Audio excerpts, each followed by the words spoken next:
अस्सलाम वालेकुम क्लास। आज का जो हमारा लेक्चर है उसका टॉपिक है रिक्वायरमेंट इंजीनियरिंग। वीक 8 का हमारा ये लेक्चर है जिसमें हम पढ़ेंगे कि हम रिक्वायरमेंट्स को किस तरह इंजीनियर करते हैं। इससे पहले तक अभी हमने पढ़ा था कि हम किस तरह सॉफ्टवेयर को इंजीनियर करते हैं।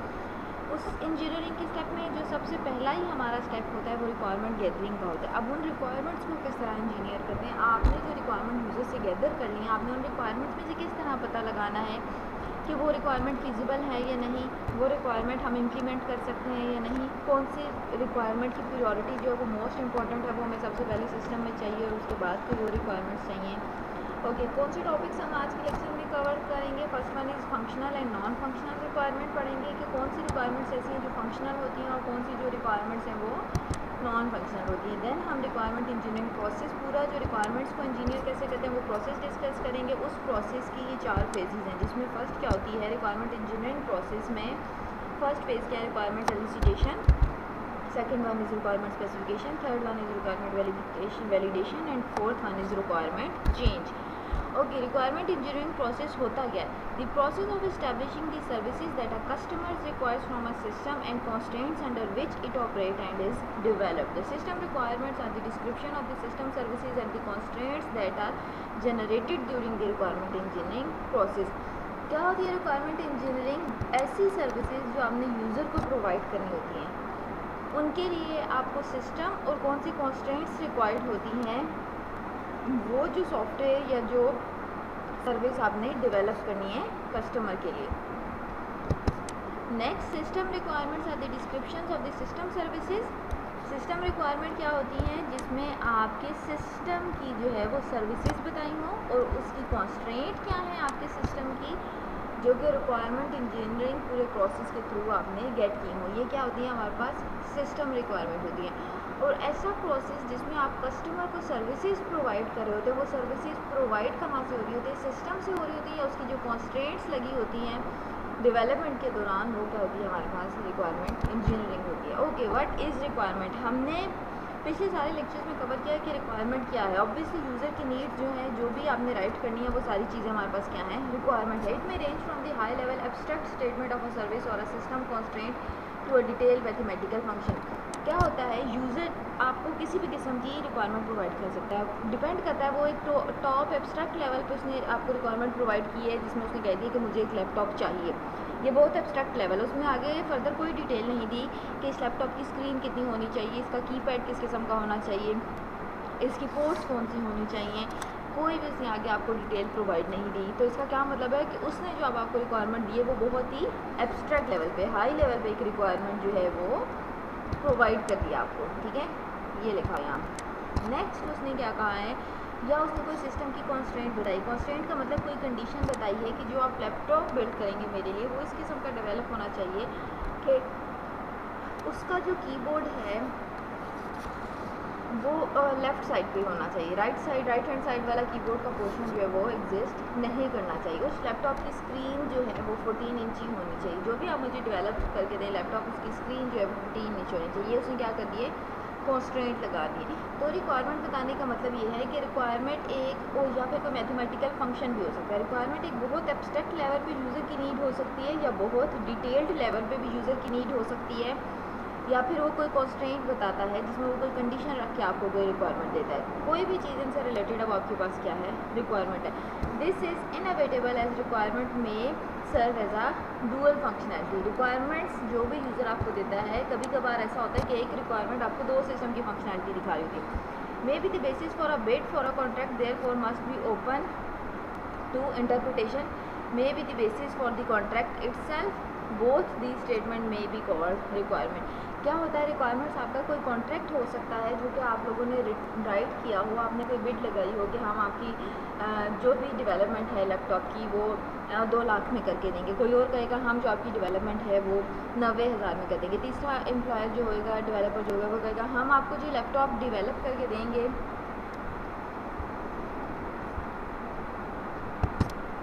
ओके, जो तीसरा होगा वो आपको क्या करेगा कि हम आपको जो लैपटॉप डेवलप करके देंगे वो 50,000 में डेवलप कर देंगे। कॉन्ट्रैक्ट कौन जीत जाएगा? जो ऑब्वियसली कम कॉस्ट बताएगा और वो आपकी सारी नीड्स भी फुलफिल करेगा। ये भी एक रिक्वायरमेंट हो सकती है। दूसरी रिक्वायरमेंट क्या हो सकती है, जो आपका कॉन्ट्रैक्ट है, यानी कि जिसमें आपने सारी रिटर्न स्पेसिफिकेशन लिखी है कि मुझे ये लैपटॉप चाहिए, इतने दिनों में चाहिए, इसकी ये स्पेसिफिकेशंस हैं, इसकी रैम इतनी होनी चाहिए, रोम इतनी होनी चाहिए, स्क्रीन इतनी होनी चाहिए, हार्डवेयर कैसा होना चाहिए, वो जो सारी डिटेल दी है। या कॉन्ट्रैक्ट इटसेल्फ भी आपके पास रिक्वायरमेंट हो सकती है, या फिर उस कॉन्ट्रैक्ट पे जो लोग बिड करने वाले हैं, जो कि अपनी बिडिंग अमाउंट बता रहे हैं, वो भी आपके पास क्या हो सकती है, रिक्वायरमेंट हो सकती है। या फिर इन केस में कुछ केसेस में ऐसा होता है कि ये दोनों मिलके भी आपके पास क्या हो सकती है, रिक्वायरमेंट हो सकती है। दो तरह की रिक्वायरमेंट होती है हमारे पास। First one is user requirement and second one is system requirement. User requirement जो होती है वो सारी यूज़र से, आपके क्लाइंट से कंसर्न होती है, और सिस्टम रिक्वायरमेंट ये होती है जिस पे आपने डेवलपमेंट करनी है, वो सारी आपके पास क्या है, सिस्टम रिक्वायरमेंट है। ओके, यूज़र रिक्वायरमेंट किस फॉर्म में लिखी जाती है, एक नेचुरल लैंग्वेज में, जिसको समझना डेवलपर के लिए भी आसान है और क्लाइंट के लिए भी। क्लाइंट की अपनी एक नेचुरल लैंग्वेज जिसमें हम आम इंग्लिश लैंग्वेज में बात करते हैं, उस नेचुरल लैंग्वेजेस में या कुछ डायग्राम्स यूज़ करके आपको अपनी रिक्वायरमेंट्स बताई होंगी कि मेरा सिस्टम है तो उसकी स्क्रीन 14 इंच होनी चाहिए, उसका कीबोर्ड किस किस्म का होना चाहिए, उसमें हार्ड कितनी होनी चाहिए, रैम कितनी होनी चाहिए, रोम कितनी होनी चाहिए। यूज़र की रिक्वायरमेंट है, और वो उसने प्लेन इंग्लिश में लिखी होंगी जो कि डेवलपर को भी समझ आएंगी और यूज़र को भी समझ आएंगी। अब सिस्टम रिक्वायरमेंट क्या है? सिस्टम रिक्वायरमेंट जो है वो सिस्टम की फंक्शनैलिटी बताती है कि अब अगर आपने एक सिस्टम डेवलप करना है, फॉर एग्जांपल माइक्रोसॉफ्ट वर्ड या माइक्रोसॉफ्ट का पावर पॉइंट या इस तरह कोई भी आपने सॉफ्टवेयर डेवलप करना है, कोई वेबसाइट डेवलप करनी है, उसके लिए आपकी सिस्टम की क्या रिक्वायरमेंट्स हैं। आपकी मशीन में कितने बिट विंडोज़ होनी चाहिए, आपकी मशीन में कितनी रैम होनी चाहिए, कितनी रोम होनी चाहिए, और आपकी मशीन जो है वो उस सॉफ्टवेयर से आपकी मशीन में वो सॉफ्टवेयर इंस्टॉल्ड है जिसके ऊपर आपने जो है किसी यूज़र का सिस्टम बना के देना है। फॉर एग्जांपल आपके पास ASP.NET या C# जिसमें भी आप बिल्ड कर लें वेबसाइट, वो आपके सिस्टम पे इंस्टॉल है, ये सिस्टम की रिक्वायरमेंट है। और वो इंस्टॉल करने के लिए आपको 64 बिट सिस्टम चाहिए था, 32 बिट सिस्टम चाहिए था, कौन सा सिस्टम चाहिए था वो आपके पास है, उस पर कौन से विंडोज़ का प्लेटफॉर्म चाहिए था, मैक का प्लेटफॉर्म चाहिए था, वो आपके पास है। अगर तो वो दोनों चीज़ें फुलफिल हो रही हैं दैन आपका सॉफ्टवेयर उस पर इंस्टॉल्ड है, और अगर सॉफ्टवेयर इंस्टॉल्ड है तो आप उस पर क्या करेंगे, आप यूज़र की रिक्वायरमेंट जो है उस रिक्वायरमेंट्स के अगेंस्ट वेबसाइट डेवलप करेंगे। इसका क्या मतलब हुआ, सिस्टम रिक्वायरमेंट जो है वो सिस्टम से रिलेटेड जो भी चीज़ें आपको ज़रूरत है वो हैं, और यूज़र रिक्वायरमेंट वो है जो यूज़र को आपसे सॉफ्टवेयर चाहिए, प्रोडक्ट चाहिए, उससे रिलेटेड सारी डिटेल्स हैं। ओके, एग्जांपल दी हुई है सिस्टम यूज़र रिक्वायरमेंट्स की और सिस्टम रिक्वायरमेंट की। अब यूज़र्स की रिक्वायरमेंट हम फर्स्ट लेक्चर से मेंट केयर केस स्टडी पढ़ते आ रहे हैं, जो कि मेडिकल वालों को फैसिलिटेट करता है सॉफ्टवेयर सिस्टम। अब यूज़र उसमें क्या करना चाहता है, the Mentcare system shall generate monthly management reports showing the cost of drug prescribe by each clinic during that month. अब जो यूज़र है वो क्या करना चाहता है, हर एक मंथली रिपोर्ट पे हर महीने के एंड पे एक रिपोर्ट जनरेट करना चाहता है, और उस रिपोर्ट में वो यूज़र जो है वो ये देखना चाहता है कि हर महीने के आखिर में मुझे ये पता लग जाए कि किस डॉक्टर ने किस पेशेंट को कौन सी जो ड्रग्स हैं वो प्रिस्क्राइब की थी, ताकि हम मंथली एवरेज लगा सकें कि हमारी कितनी सेल्स हुई या प्रोडक्ट्स, और कितनी जो है वो परचेज़ हुई, और हमें कौन सी नई ड्रग्स जो हैं वो ऑर्गेनाइजेशन में, जो हॉस्पिटल में लानी चाहिए। ठीक है, ये अब आपके यूज़र की रिक्वायरमेंट। यूज़र कौन है आपका, जिसने आपसे हॉस्पिटल का सॉफ्टवेयर बनवाया है। नेक्स्ट आपके पास क्या है, सिस्टम की रिक्वायरमेंट स्पेसिफिकेशन है। अब इस यूज़र की रिक्वायरमेंट को फुलफिल करने के लिए आपके पास सिस्टम में क्या क्या सब कुछ होना चाहिए। On the last working day of each month a summary of the drug prescribed, there cost and the prescribing clinic shall be generated. System की रिक्वायरमेंट ये है कि सिस्टम को क्या करना चाहिए, अब हर महीने के आखिर में उसने जितनी भी उस महीने ड्रग्स सेल की हुई हैं, उन ड्रग्स की प्राइसेस क्या हैं, उन सब को कम्युलेट करके एक रिपोर्ट जनरेट कर देनी चाहिए सिस्टम को। सेकेंड, सिस्टम को क्या करना चाहिए, यानी कि इस सॉफ्टवेयर को आपको क्या करना चाहिए, the system shall generate the report for printing after 1730 on the last working day of month. क्या कह रहा है, सिस्टम को ये जो रिपोर्ट जनरेट करनी है जिसमें उसने ड्रग की प्राइसेस लिखी हुई है, कॉस्ट लिखी हुई है, वो हर महीने के लास्ट डे पे 5:30 पे उसको ये रिपोर्ट जो है वो जनरेट कर देनी चाहिए। नेक्स्ट क्या लिखा है, a report shall be created for each clinic and shall list the individual drug names and the total number of prescription, the total number of doses prescribed and the total cost of the prescribed drug. Third, system को ये करना चाहिए जितने भी आपकी branches हैं उस hospital की, हर ब्रांच से, हर क्लिनिक से उसको ये रिपोर्ट जनरेट करनी चाहिए, और उस रिपोर्ट में ड्रग यानी कि दवाइयों की नाम होना चाहिए, उनकी कॉस्ट होनी चाहिए और उनकी लिस्ट होनी चाहिए, उनकी डोजेज होनी चाहिए, हर एक चीज़ मेंशन्ड हो और हर क्लिनिक पे उसकी रिपोर्ट जो है वो जनरेट हो जाए। फोर्थ सिस्टम को क्या करना चाहिए, अगर जो ड्रग जो है वो डिफरेंट डोजेज़ में अवेलेबल है, फॉर एग्जांपल एक ही जो डोज है, फॉर एग्जांपल पैनाडोल है वो 10 mg का भी सिरप है, 20 mg का भी है, 250 mg का भी है, 500 mg का भी है, डिफरेंट अगर एक ड्रग की आपके पास डोजेज़ अवेलेबल हैं तो आपने हर डोज के अगेंस्ट, फॉर एग्जांपल 10 mg वाली कितनी ड्रग्स इस बार सेल हुई पैनाडोल की, 250 mg वाली या 500 mg वाली कितनी सेल हुई, हर डोजेज के अगेंस्ट आपने ये रिपोर्ट जनरेट करी, ये आपके सिस्टम को करना चाहिए। नेक्स्ट आपके सिस्टम को क्या करना चाहिए, access to drug cost report shall be restricted to the authorized user as listed on the management assess control। अब उस ड्रग को सिर्फ वही बंदा असेस कर सके जिसको हमने राइट दिया, यानी कि मेडिकल ऑफिसर जो कि स्टोर पे बैठा है और उसी बंदे को राइट है कि वो ड्रग्स की डिटेल को अपडेट इंसर्ट डिलीट कर सकता है। उसके अलावा कोई भी लेमैन नहीं है जो ऐसे ही आके आपके ड्रग स्टोर को सारा मैनिपुलेट कर दे, सिर्फ उसी के पास राइट होने चाहिए। और वो राइट्स आप कैसे दे देंगे, जब आप सिस्टम डेवलप कर रहे होंगे तो आप उसको अलाउ करेंगे कि कौन कौन सी चीज़ें जो उसको चाहिए या नहीं। ओके, आप जो डिफरेंट टाइप्स ऑफ हमारी रिक्वायरमेंट स्पेसिफिकेशन होती है, यूज़र्स रिक्वायरमेंट और सिस्टम रिक्वायरमेंट के, उनके रीडर्स कौन कौन होते हैं, यूज़र रिक्वायरमेंट कौन रीड करता है, सिस्टम रिक्वायरमेंट कौन रीड करता है। ओके, क्लाइंट या फिर कंपनी के मैनेजर्स जो होते हैं वो यूज़र रिक्वायरमेंट्स को रीड करते हैं। हम जिन्होंने रिक्वायरमेंट दी है, हम क्लाइंट है, हमने खुद जो जो चीज़ें कही है हम एक बार उनको रीड करके देन आगे वो सबमिट कराते हैं। एंड यूज़र्स जिनके लिए आपने सॉफ्टवेयर प्रोडक्ट बनाना है वो भी एक दफ़ा रिक्वायरमेंट जो है वो रीच करते हैं कि हमें ये चीज़ें चाहिए थी, क्या इन्होंने ये फुलफ़िल कर दी हैं हमें या नहीं की फुलफ़िल की। ओके, क्लाइंट इंजीनियर्स वो लोग जो आपकी रिक्वायरमेंट्स को इंजीनियर करेंगे, ठीक है।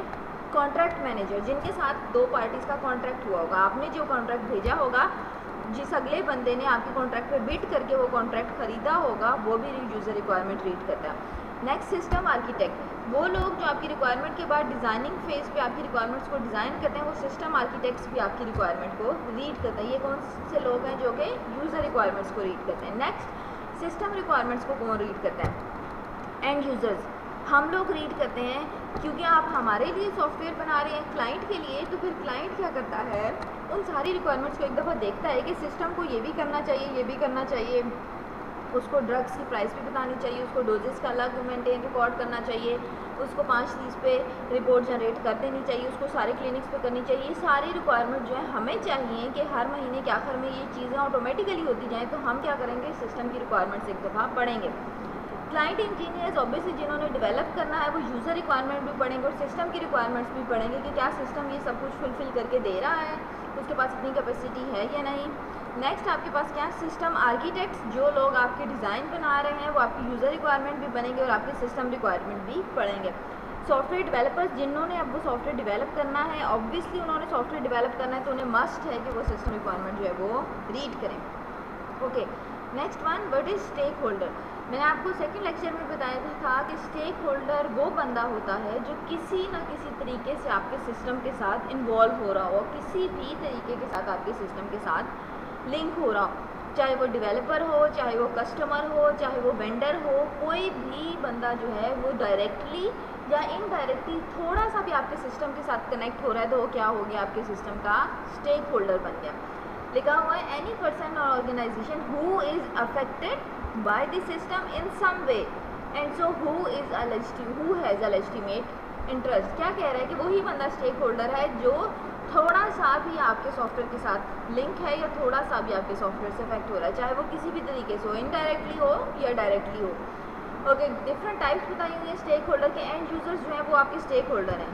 क्यों एंड यूज़र आपके स्टेक होल्डर हैं? क्योंकि हम क्लाइंट हैं, हम एंड यूज़र हैं और हमें ही उससे फ़ायदा मिल रहा है, इसलिए हम क्या हैं, स्टेक होल्डर्स हैं। Second one is system managers जो आपके सिस्टम बन जाने के बाद उसको मैनेज करते हैं। ऑब्वियसली वो आपके सिस्टम के साथ लिंक है, आपके सॉफ्टवेयर को मैनेज करें तो वो भी क्या है, स्टेक होल्डर है।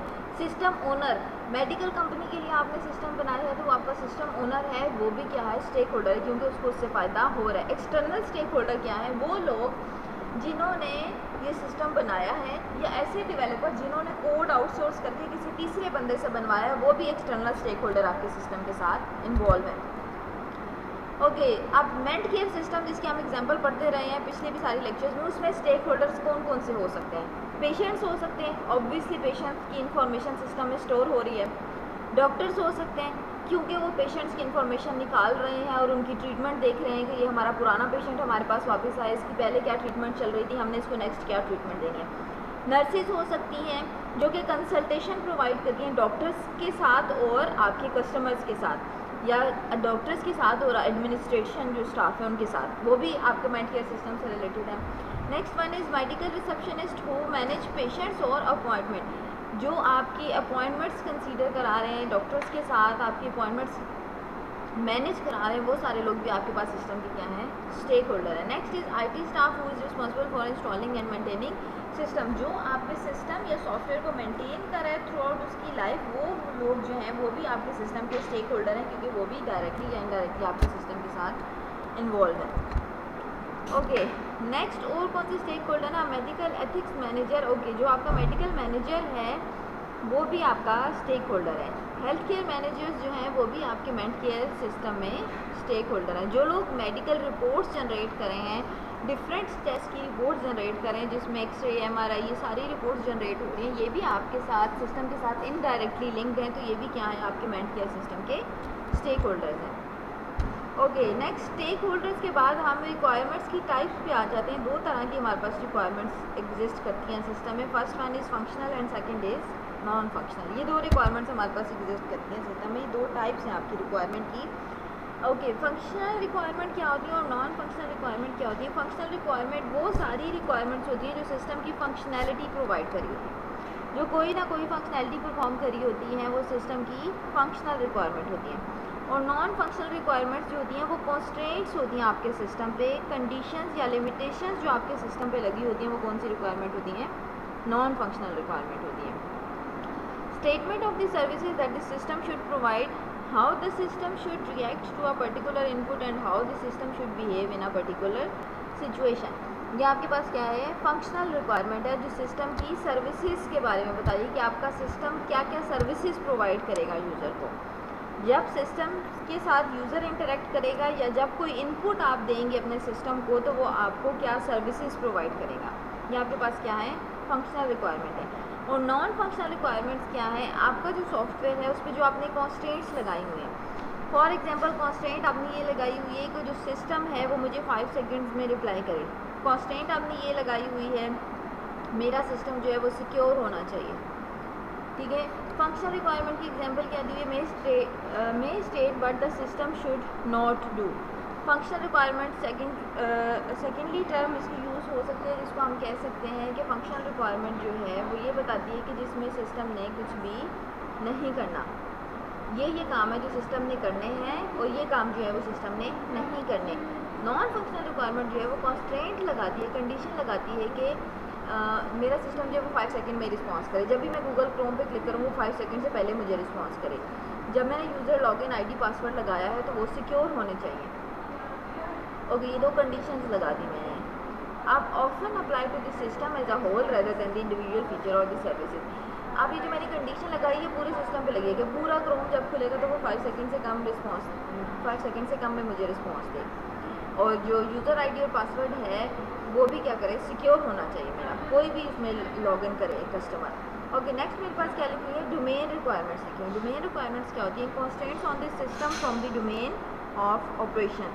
आपकी डोमेन पे जो कॉन्स्टेंट्स, आपने स्पेसिफिक एक डोमेन लाइक आप एक वेबसाइट बना रहे हैं, उसकी एक स्पेसिफिक डोमेन है कि आपने क्या क्या कैप्चर करना है उस वेबसाइट से रिलेटेड, उस डोमेन के अंदर रहते हुए जो आपने कोई कॉन्स्टेंट्स या कंडीशन लगा दी हैं उसको हम क्या कहते हैं? डोमेन रिक्वायरमेंट कहते हैं। Okay, functional requirement describes the functionality of the system or services. System की फंक्शनैलिटी बताती है कि उसने क्या क्या काम करना है। Depend upon the type of the software expected user and the type of the system where the software is used. Depend करती है फंक्शनल रिक्वायरमेंट हर सॉफ्टवेयर की टाइप है, जिस किस्म का सॉफ्टवेयर होगा उसकी फंक्शनल रिक्वायरमेंट उसी से रिलेटेड होगी। फंक्शनल रिक्वायरमेंट में भी the high level statement of the work the system should do. Functional requirement जो होती हैं वो सिर्फ ये बताती हैं कि सिस्टम ने करना क्या है, जब ये सॉफ्टवेयर बन जाएगा तो ये क्या क्या काम करेगा, कौन कौन सी फंक्शनैलिटीज़ परफॉर्म करेगा। Functional system requirement should describe the system services in the detail. आपके सिस्टम ने जो जो सर्विसेज प्रोवाइड करनी है वो सारी की सारी सर्विसेज आपके पास क्या है, फंक्शनल रिक्वायरमेंट है। अब सेम वही जो केस स्टडी हम पहले से पढ़ते आ रहे हैं, उसी केस स्टडी के अगेंस्ट मेंट केयर सिस्टम में फंक्शनल रिक्वायरमेंट क्या क्या होंगी। A user shall be able to search the appointment list for all the client.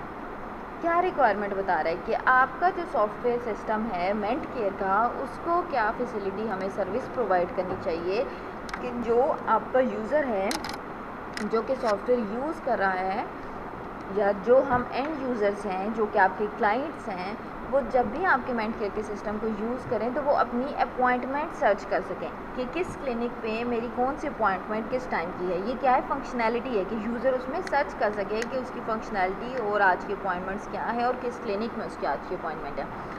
Second क्या होना चाहिए, the system shall generate each day for each clinic a list of patient who are expected to attend the appointment that day। आज के दिन के किस clinic में कितने लोगों की किन किन डॉक्टर्स के साथ अपॉइंटमेंट है, वो सारी लिस्ट आपके सिस्टम को जनरेट करनी चाहिए। ये क्या है, फंक्शनल ही रिक्वायरमेंट है, सर्विस प्रोवाइड करनी चाहिए आपके सिस्टम को, जिसमें सिस्टम को सारी डिटेल जो है वो शो करानी चाहिए आज के पेशेंट्स की, उनके अपॉइंटमेंट्स की, उनके डॉक्टर्स की और उनके टाइम की। Each staff member using the system shall be uniquely identified by his or her 8-digit employee number। जो भी एम्प्लॉयज़ आपका सॉफ्टवेयर सिस्टम यूज़ कर रहा है उसके पास 8-digit एम्प्लॉय कोड होना चाहिए, तो ही वो आपके सिस्टम में लॉगिन कर सकता है, अदरवाइज़ कोई और बंदा जो है वो लॉगिन आपके सिस्टम में नहीं कर सकता। ये क्या है, फंक्शनल रिक्वायरमेंट है। ओके, रिक्वायरमेंट इम्प्रिसिजन क्या होती है। प्रॉब्लम तब आपके पास अराइज होती है जब आपने फंक्शनल रिक्वायरमेंट ही प्रिसाइसली ना बताई हो कस्टमर को, मतलब कि आपको इस सिस्टम से चाहिए क्या, ये सिस्टम आपको क्या सर्विसेज दे, ये सॉफ्टवेयर आपको क्या सर्विसेज दे। जब यूज़र जो है उसने ये क्लियर ही नहीं किया होता कि उसको ये फंक्शनैलिटी प्रोवाइड है कि वो ओके के बटन पे क्लिक करे तो वो प्रोसीड वाले पेज पे चला जाए, ऑर्डर्स वाले पेज पे चला जाए। जब उसने यही स्पेसिफाई नहीं किया हुआ कि ओके के बटन पे क्लिक करे तो आगे फर्दर किस पेज पे जाना चाहिए, तो आपकी रिक्वायरमेंट जो होती हैं वो इम्प्रिसाइज होती हैं। आपने कि एक्यूरेट रिक्वायरमेंट फंक्शनैलिटी बताई ही नहीं है यूज़र को। Ambiguous requirement may be interpreted in the different ways by the developer end user. क्योंकि आपने अपनी रिक्वायरमेंट ही क्लियर नहीं की तो डिफरेंट यूज़र्स उस रिक्वायरमेंट को डिफरेंट पर्सपेक्टिव से देखेंगे और डेवलपर जो है वो उस रिक्वायरमेंट को डिफरेंट पर्सपेक्टिव से देखेंगे। डेवलपर अपनी नॉलेज के अकॉर्डिंग आपको वो सारी फैसिलिटीज़ प्रोवाइड कर देगा जो उसको लगता होगा कि सिस्टम में चाहिए। और जो डिफरेंट यूज़र्स होंगे वो भी देखेंगे कि हम यार इस बंदे ने ये वाला फीचर नहीं रिक्वायरमेंट का मांगा हुआ चाहिए ताकि ये वाला फीचर भी इंक्लूड हो। ये क्या है, एम्बिग्यूअस रिक्वायरमेंट दी। आपने एक क्लियर रिक्वायरमेंट नहीं दी कि हमें ये चीज़ चाहिए सिस्टम से। जब एक क्लियर रिक्वायरमेंट नहीं है तो उसके बाद जो भी डेवलपर ने इंटरप्रेट किया और यूज़र ने इंटरप्रेट किया, हर एक बंदे की थिंकिंग जो है वो दूसरे से डिफरेंट होगी। Okay, consider the term search in requirement number 1। Example दी हुई है कि किसी भी यूज़र ने आपको एक रिक्वायरमेंट दी है, उस रिक्वायरमेंट में उसने एक कीवर्ड यूज़ किया हुआ सर्च। अब यूज़र उसको कैसे सोचेंगे, मतलब आप सब लोग उसको कैसे कंसीडर करेंगे कि सर्च का क्या मतलब है। सर्च का मतलब ये search for the patient name across all the appointment in all the clinics. Obviously जो सिस्टम को डेवलप कर रहा है वो तो यही देखेगा कि अपना पेशेंट नेम देखेगा कि मेरा नाम किस क्लिनिक में है और मेरी किस डॉक्टर के साथ अपॉइंटमेंट में है, ठीक है। अब डेवलपर इस सर्च वाले कीवर्ड को कैसे इंटरप्रेट करेगा। Search for patient name in an individual clinic, user chooses the clinic then search.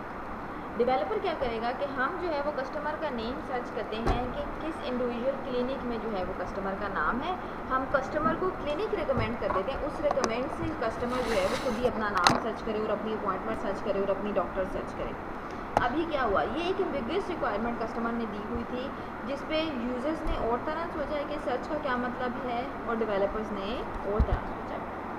Okay, next होता है रिक्वायरमेंट कंप्लीटनेस एंड कंसिस्टेंसी। कब आपकी रिक्वायरमेंट कंप्लीट हो जाती है और कब आपकी रिक्वायरमेंट जो है वो कंसिस्टेंट फॉर्म में होती है, तब ही आपकी जो रिक्वायरमेंट है वो एक्यूरेट होगी। अगर तो रिक्वायरमेंट आपकी कंप्लीट होगी, यानी कि यूज़र ने कोई एम्बिग्यूअस रिक्वायरमेंट नहीं दी हुई, हाफ रिक्वायरमेंट नहीं दी हुई और वो कंसिस्टेंट है, constant through out life cycle वो एक ही रिक्वायरमेंट चल रही है, बार बार चेंज नहीं हो रही, तो आपकी क्या है, रिक्वायरमेंट कंप्लीट और कंसिस्टेंट है। कंप्लीट क्या होती है, they should include description of all the facilities required. आपको सिस्टम से जो जो फैसिलिटीज़ चाहिए वो आप अपनी रिक्वायरमेंट में बता देंगे तो आपकी रिक्वायरमेंट क्या होगी, कंप्लीट होगी। कंसिस्टेंट क्या होगी, there should be no conflicts और contradiction in the description of the system facilities. आप रिक्वायरमेंट आपकी कंसिस्टेंट रहेगी जब तक आप सॉफ्टवेयर डेवलप करें। आप ऐसा नहीं है कि आप आज रिक्वायरमेंट दे देंगे, आप कहेंगे कि मुझे सिस्टम से ये फंक्शनैलिटी चाहिए, जब वो आपको मॉड्यूल बना के दे देंगे तो आप कहेंगे नहीं ये वाली फंक्शनैलिटी मुझे नहीं चाहिए थी, मुझे कोई और फंक्शनैलिटी चाहिए थी। नो, उसमें कोई भी कन्फ्लिक्ट नहीं आएगा। जब आपने रिक्वायरमेंट दे दी है तो वो कंसिस्टेंट होगी और कंप्लीट होगी कि जब आपने सारी की सारी डिस्क्रिप्शन प्रोवाइड कर दी यूज़र को। In practice because of the system and environmental complexity it is impossible to produce a complete and consistent requirement document. Requirement को प्रैक्टिकली कंप्लीट और कंसिस्टेंट देना हमारे लिए इसलिए डिफ़िकल्ट है जब हमारे पास बहुत ही लार्ज इन्वायरमेंट में, बहुत ही कॉम्प्लेक्स इन्वायरमेंट में सिस्टम जो है वो डेवलप हो रहा है। ओके, नॉन फंक्शनल रिक्वायरमेंट्स हमारे पास क्या होती हैं, ऐसी कंस्ट्रेंट्स या रिस्ट्रिक्शंस जो आपने सिस्टम पे प्रोवाइड की होती हैं, कंडीशंस लगाई होती हैं सिस्टम के पे कि जब भी हमारा सिस्टम डेवलप होगा हमें कुछ फैसिलिटीज़ प्रोवाइड करा है, उन फैसिलिटीज़ के अगेंस्ट ये जो है हमारे पास कंडीशंस हैं या ये लिमिटेशंस जो हैं आपने फुलफिल करके देनी है। वो क्या हो सकती हैं, These define the system properties and constraints। Non functional requirement क्या बताती है, सिस्टम की प्रॉपर्टीज़ और उन पे क्या क्या कॉन्स्ट्रेंट्स हैं वो सारी चीज़ें बताती है। कॉन्स्ट्रेंट फर्स्ट वन क्या हो सकती है, रिलायबिलिटी की कॉन्स्ट्रेंट हो सकती है कि मेरा सिस्टम जो है वो रिलायबल होना चाहिए, यानी कि मैं इस पर ट्रस्ट करूँ, मैं इससे कोई भी क्यूरी गेट करूँ तो वो मुझे एक्यूरेट रिजल्ट दे। ऐसा ना हो मैं क्यूरी कुछ और गेट करूँ, ये मुझे रिजल्ट कुछ और प्रोवाइड करे। रिस्पॉन्स टाइम 5 सेकेंड में क्रोम को खुल जाना चाहिए। एंड स्टोरेज रिक्वायरमेंट, और मैं इस पर up to 15 GB for example Gmail पे अप टू 25 GB जो भी मेरा डाटा वो स्टोर कर सकूँ। Okay, constraints are input output devices capability and system representation etcetera. Constraints आपकी इनपुट आउटपुट डिवाइसेस की भी हो सकती हैं, सिस्टम की रिप्रेजेंटेशंस की भी हो सकती हैं, जो भी आप कॉन्स्ट्रेंट अपने सिस्टम पे लगाना चाहें, कंडीशन लगाना चाहें अपने सॉफ्टवेयर को इम्प्रूव करके, वो सारी की सारी आपके पास क्या होती है, नॉन फंक्शनल रिक्वायरमेंट होती है। Process requirements may also be specified, mandating a particular IDE programming language or development method। जो आपकी प्रोसेस की रिक्वायरमेंट होती है उसमें आपके पास पर्टिकुलरली कोई IDE यानी कि कोई डेवलपमेंट एनवायरनमेंट होनी चाहिए, उस पर आपको कोई प्रोग्रामिंग लैंग्वेज आनी चाहिए और उसमें आपके पास डेवलपमेंट मेथडोलॉजी कोई होनी चाहिए, जो मेथडोलॉजी फॉलो करके आप सॉफ्टवेयर जो है वो क्रिएट कर दें। Non functional requirement may be more critical than the functional requirement. Non functional requirement system में फुलफिल करना ज़्यादा डिफ़िकल्ट है फंक्शनल रिक्वायरमेंट के निस्बत। If there are not met the system may be useless. For example आपने Chrome एक build कर दिया यूज़र को, बहुत अच्छा है, सारे काम कर रहा है, मगर यूज़र ने एक रिस्ट्रिक्शन लगा के दी थी कि मैं जैसे ही क्रोम ओपन करूँ 5 सेकंड में मुझे मेरी सर्च का रिजल्ट दे। आपने अगर वो नॉन फंक्शनल रिक्वायरमेंट ही पूरी नहीं की तो यूज़र के लिए अब आपका क्रोम जो डेवलप किया हुआ है वो यूज़ करना टोटली यूजलेस है। ओके, नॉन फंक्शनल रिक्वायरमेंट के आगे बहुत सारी टाइप्स हैं। फर्स्ट वन क्या लिखी हुई है, प्रोडक्ट की रिक्वायरमेंट, ऑर्गेनाइजेशन की रिक्वायरमेंट और एक्सटर्नल रिक्वायरमेंट भी हो सकती है। प्रोडक्ट रिक्वायरमेंट क्या हो सकती है, जो आप प्रोडक्ट डेवलप कर रहे हैं उसके लिए कौन कौन सी कंडीशन जो हैं वो आपने लगा दी। ऑर्गेनाइजेशन की कुछ रिक्वायरमेंट्स होंगी, कुछ लिमिटेशंस होंगी, कुछ कंडीशन होंगी कि उस ऑर्गेनाइजेशन के लिए जो आप सिस्टम डेवलप करें उसमें कुछ कंडीशन या लिमिटेशन क्या हैं। Last one is external requirement. इसके अलावा भी रिक्वायरमेंट्स जो हैं आपकी रेगुलेटरी रिक्वायरमेंट्स या एथिकल रिक्वायरमेंट्स होती हैं कि आप सिस्टम डेवलप कर रहे हैं तो ये एथिक्स के अगेंस्ट है कि आपने आज रिक्वायरमेंट दी और कल चेंज कर दी जब यूज़र ने आपको डेवलप करके दिया। नो, कुछ एथिकल रूल्स और रेगुलेशंस होते हैं जो कि एक्सटर्नल रिक्वायरमेंट में फॉलो करते हैं। ओके, प्रोडक्ट की रिक्वायरमेंट में अब क्या आ सकता है, सिक्योरिटी हो सकती है कि आपने जो प्रोडक्ट डेवलप करना है वो मुझे सिक्योर मिले, ठीक है। नेक्स्ट डिपेंडेबिलिटी रिक्वायरमेंट हो सकती है कि ये प्रोडक्ट जो है इसकी डिपेंडेबिलिटी ये है कि मेरे आईफोन पे चले या फिर ये मैक पे चले या ऑपरेटिंग सिस्टम पे चले। एफिशिएंसी होनी चाहिए कि ये क्विक मुझे रिस्पॉन्स करे और एक्यूरेट रिस्पॉन्स करे, ठीक है। यूजेबिलिटी रिक्वायरमेंट हो सकती है कि इसको यूज़ करना आसान हो, उसका GUI इंटरफेसेस वगैरह इतने ईजी हो कि यूज़र के लिए वो यूज़ करना आसान हो। अब एफिशिएंसी रिक्वायरमेंट में फर्दर आपके पास दो चीज़ें हैं, वो क्या है, परफॉर्मेंस रिक्वायरमेंट और स्पेस रिक्वायरमेंट, कि वो एफिशिएंटली आपकी स्पेस को यूटिलाइज़ करे और नेक्स्ट आपकी परफॉर्मेंस को जो है वो अच्छे से हैंडल करे। ओके, ऑर्गेनाइजेशन की कुछ रिस्ट्रिक्शंस होती हैं, कुछ लिमिटेशंस होती हैं, उसमें क्या है, इन्वायरमेंटल रिक्वायरमेंट्स कि ऑर्गेनाइजेशन की कैसी इन्वायरमेंट है, उस इन्वायरमेंट के अगेंस्ट रहते हुए कि हम डेली बेसिस पर रिक्वायरमेंट चेंज कर सकते हैं या नहीं। ऑपरेशनल रिक्वायरमेंट्स की किस बेसिस पे, डेली बेसिस पे इनके ऑपरेशंस परफॉर्म होते हैं, उन ऑपरेशंस रिक्वायरमेंट से मीट करिए हमारी कंडीशंस या नहीं। डेवलपमेंट रिक्वायरमेंट, उनके पास वो डेवलपर है जो हम सॉफ्टवेयर बनाना चाह रहे हैं। फॉर एग्जांपल आप ओरेकल का सॉफ्टवेयर बनाना चाहते हैं और ऑर्गेनाइजेशन के पास ओरेकल डेवलपर ही नहीं है, कोई एम्प्लॉय ही नहीं है, इसलिए वो नॉन फंक्शनल रिक्वायरमेंट है। कंडीशन रिस्ट्रिक्शन आपको चेक करनी पड़ती हैं ये सारी चीज़ें। ओके, एक्सटर्नल रिक्वायरमेंट में एथिकल रिक्वायरमेंट आ जाती हैं और रेगुलेटरी रिक्वायरमेंट आ जाती हैं। लेजिस्लेटिव रिक्वायरमेंट में दो चीज़ें होती हैं आपके अकाउंट में, अकाउंटिंग रिक्वायरमेंट और सेफ्टी रिक्वायरमेंट। इसका मतलब आपके लेजिटिमेट यूज़र जो है उनको आपने प्रॉपर अकाउंट प्रोवाइड किए होते हैं, उनके अकाउंट्स के अगेंस्ट वो क्या होता है सारी चीज़ें सर्च करते हैं। और अगला आपके पास क्या होता है, सेफ्टी रिक्वायरमेंट होता है, जिसमें आप चेक करते हैं कि जो सिस्टम है वो हमारा क्रिटिकल सिस्टम है। फॉर एग्जांपल मिसाइल बनाना या जहाज़ बनाना, उसके लिए आपको सेफ्टी रिक्वायरमेंट्स चाहिए, वो फुलफिल करनी होती है। ये सारी किस में आती हैं, नॉन फंक्शनल रिक्वायरमेंट्स में आती हैं। नॉन फंक्शनल रिक्वायरमेंट में affect the overall architecture of the system rather than the individual component. आपके एक फीचर या एक कंपोनेंट को नॉन फंक्शनल रिक्वायरमेंट असेस नहीं करती, ना ही अफेक्ट करती है, वो आपके पूरे कंप्लीट सिस्टम को अफेक्ट करती है। फॉर एग्जांपल क्रोम की एक टैब में किस तरह काम हो रहा है, दूसरे में किस तरह काम हो रहा है, डिफरेंट वेबसाइट पे क्रोम आपको कैसे काम करने देगा, ये डिफरेंट कंपोनेंट है। मगर क्रोम मुझे हर चीज़ का रिजल्ट जो है वो 5 सेकंड में दे, ये पूरी की पूरी एक एप्लीकेशन है। जो नॉन फंक्शनल रिक्वायरमेंट थी 5 सेकंड वाली, वो पूरे के पूरे सॉफ्टवेयर पे इम्प्लीमेंट होती है। For example to ensure that the performance requirement are met, you may have to organize the system to minimize the communication between component। आपने अगर परफॉर्मेंस रिक्वायरमेंट चेक करनी है कि मेरा सिस्टम जो है मेरी रिक्वायरमेंट के अकॉर्डिंग परफॉर्म कर रहा है, तो आपने अपना सिस्टम इस तरह ऑर्गेनाइज करना है कि जो कंपोनेंट्स छोटे छोटे हमने बिल्ड किए तो उनकी कम्युनिकेशन आपस में मिनिमम हो, मगर जो हमने कंडीशन लगाई है वो पूरे सॉफ्टवेयर सिस्टम पे फुलफिल हो रही हो। A single non-functional requirement such as the security requirement may generate a number of related functional requirements that define the system services that are required. It may also generate the requirement that restrict existing requirement. Okay. अब वो ये कहना चाह रहा है कि एक जो रिक्वायरमेंट है नॉन फंक्शनल, बहुत सारी हमारे सिस्टम में नॉन फंक्शनल रिक्वायरमेंट होती हैं, मगर जो एक रिक्वायरमेंट होती है, एक नॉन फंक्शनल रिक्वायरमेंट, वो बहुत सारी फंक्शनल रिक्वायरमेंट के साथ लिंक्ड होती है, या एक नॉन फंक्शनल रिक्वायरमेंट आपकी बहुत सारी फंक्शनल रिक्वायरमेंट को बेटर करती है, या एक नॉन फंक्शनल रिक्वायरमेंट जो है वो आपकी फंक्शनल रिक्वायरमेंट को भी पूरा नहीं होने दे रही होती। इसने एग्जांपल दी हुई है सिक्योरिटी की एक रिक्वायरमेंट है। फॉर एग्जांपल हमारी सिक्योरिटी की रिक्वायरमेंट है, हमारी जो वेबसाइट है वो सिक्योर होनी चाहिए, यूज़र को हर दफ़ा लॉगिन और पासवर्ड दे के ही लॉगिन करना चाहिए सिस्टम में। अब इस लॉगिन और पासवर्ड के साथ बहुत सी हमारी जो फंक्शनल रिक्वायरमेंट है वो लिंक्ड है। कौन सी फंक्शनल रिक्वायरमेंट लिंक है, जैसे ही लॉगिन और पासवर्ड हम डालें तो हम नेक्स्ट पेज पे चला जाएं, नेक्स्ट पेज पे चला जाएं तो अटेंडेंस ऐड कर सकें, अपडेट कर सकें, डिलीट कर सकें, प्रोडक्ट खरीद सकें, उसको सेल कर सकें, परचेज़ कर सकें। ठीक है, ये बहुत सारी फंक्शनल रिक्वायरमेंट मैंने आपको बता दी चाहिए।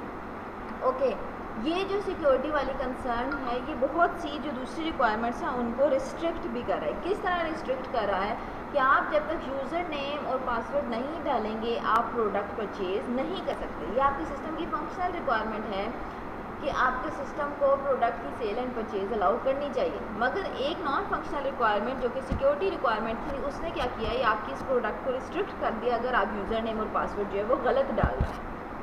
ओके, नॉन फंक्शनल रिक्वायरमेंट की क्लासिफिकेशन है वो फर्दर 3 क्लासेस में डिवाइड है। एक प्रोडक्ट की रिक्वायरमेंट है, ऑर्गेनाइजेशनल और एक्सटर्नल। यही 3 मैंने आपको पीछे डायग्राम में एक्सप्लेन की थी, उन्हीं की यहाँ पर क्या लिखी हुई है, थ्योरी लिखी हुई है।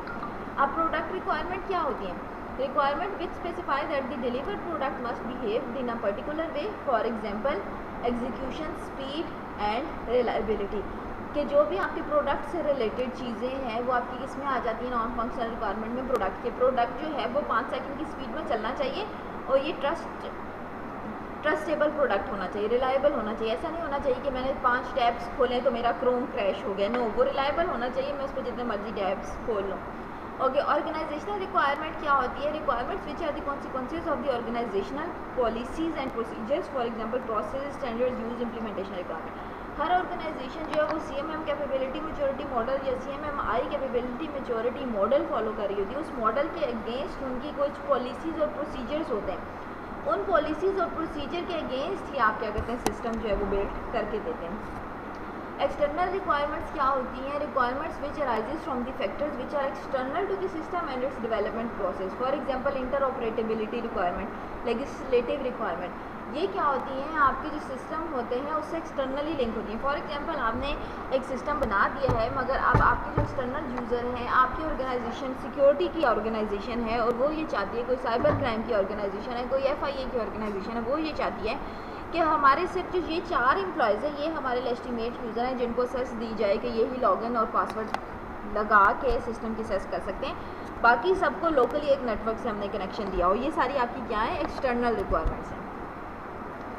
ओके, अब पहले हम फंक्शनल रिक्वायरमेंट पढ़ चुके थे मेंट केयर सिस्टम की। अब नॉन फंक्शनल रिक्वायरमेंट मेंट केयर सिस्टम की क्या हो सकती है? प्रोडक्ट के लिहाज से प्रोडक्ट क्या है? जो हमने सॉफ्टवेयर बना दिया है। ऑर्गेनाइजेशन क्या है? हमारा हॉस्पिटल।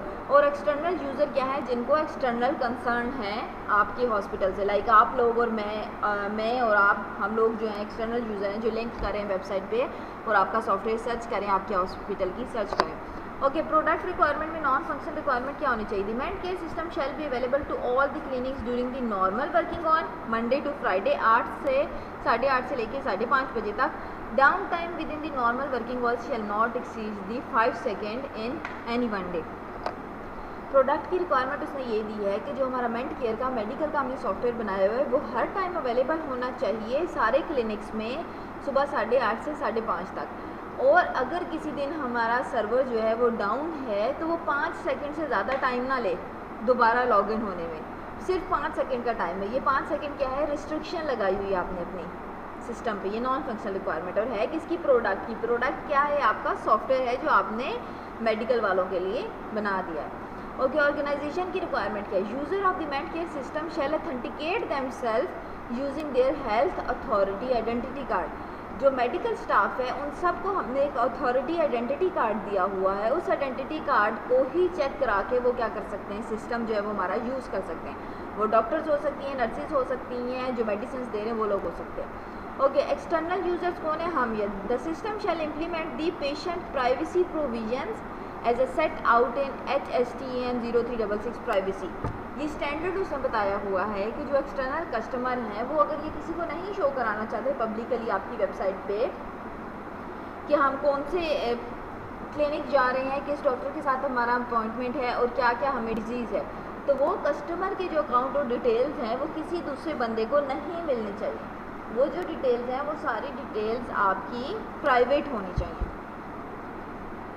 ओके, गोल्स और रिक्वायरमेंट क्या होती है? Non functional requirement may be very difficult to state precisely and imprecise requirement may be difficult to verify। क्या कह रहे हैं? नॉन फंक्शनल रिक्वायरमेंट जो सिक्योरिटी का कंसर्न है, जिसमें आपकी यूजर्स के राइट का कंसर्न है, जिसमें आपकी टाइम लिमिटेशन का कंसर्न है, ये रिक्वायरमेंट्स डिफ़ाइन करना सबसे डिफ़िकल्ट टास्क होता है क्योंकि ये आपको तब पता चलती है जब आप सिस्टम यूज़ कर रहे होते हैं। इसलिए जो रिक्वायरमेंट्स दे रहे होते हैं उनके लिए बहुत डिफ़िकल्ट होता है। एक सिस्टम बिना बने से पहले उन्होंने ये सब कुछ डिसाइड करना है। एक्सपर्ट्स तो ये सब काम करते हैं, मगर कोई न्यू ऑर्गेनाइजेशन है या मीडियम एवरेज लेवल की ऑर्गेनाइजेशन है उसके लिए एक डिफ़िकल्ट टास्क है, ठीक है।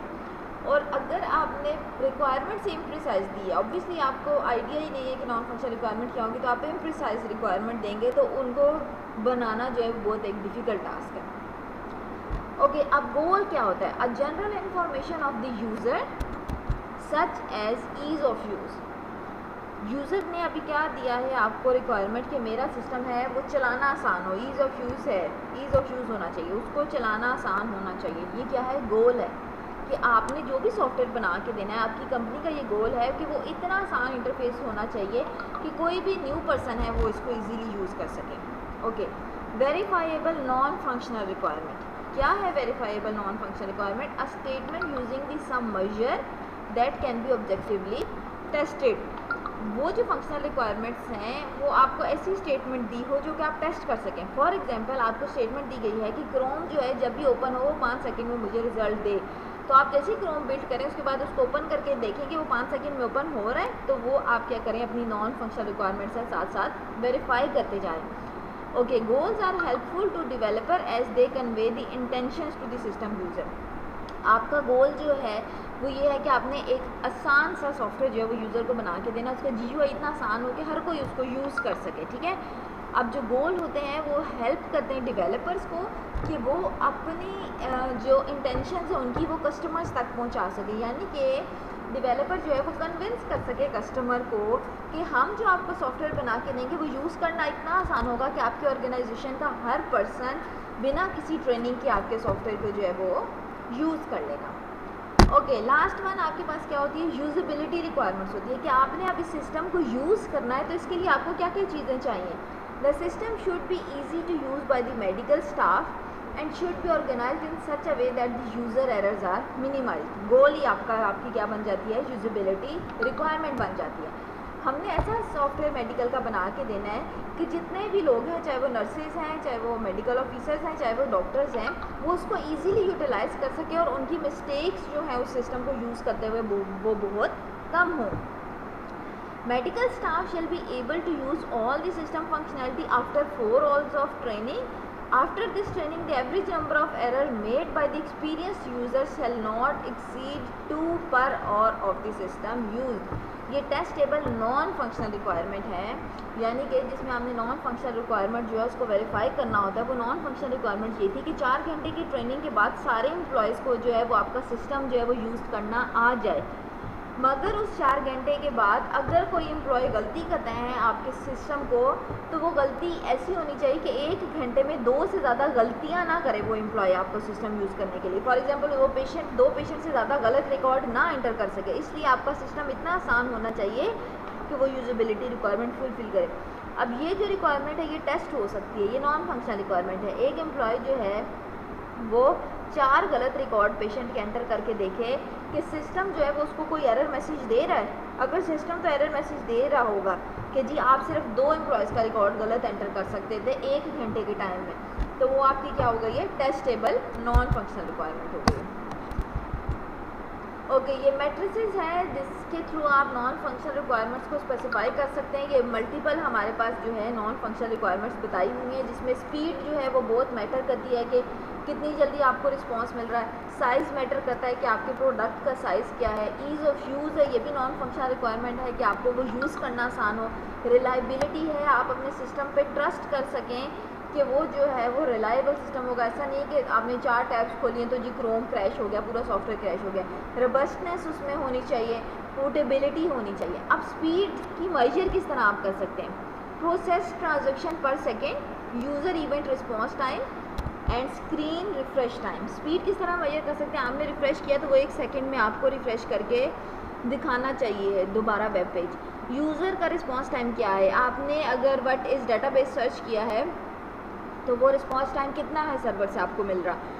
ट्रांजैक्शन टाइम कितना है, आपने ओके के बटन पे क्लिक किया है 3 सेकंड बाद, 2 सेकंड बाद, 1 सेकंड बाद, कितने सेकंड बाद जो है वो आपको प्रोडक्ट वाले पेज पे लेके जाएगा। जितनी कम जल्दी स्पीड होगी, फास्टर स्पीड होगी, उतना ही आपका जो सॉफ्टवेयर है वो बेटर होगा।